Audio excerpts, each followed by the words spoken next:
Hari ni kita nak faham formula, formula baris asas. Okey, siapa nak belajar formula baris asas sahabat-sahabat Quran? Komen saya nak.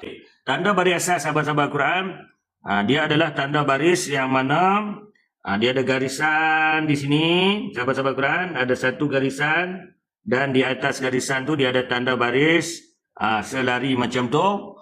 Dia ada tanda baris selari di bawah dan juga tanda baris wow macam tu di hadapan.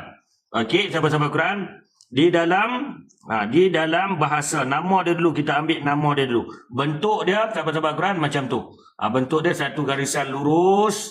Okey, tarik, dia akan macam sengit dah, satu garisan lurus sengit macam tu. Dia letak di atas huruf, jadi di bawah huruf, jadi dia letak tanda dhammah. Okey, baik, boleh tak? Ni bentuk dia macam wow dah. Wow kecil kan? Yang ni bentuk dia terlebih dahulu. Nama dia sahabat-sahabat Quran, namanya dipanggil apa? Dalam bahasa Arab dia dipanggil dengan fathah.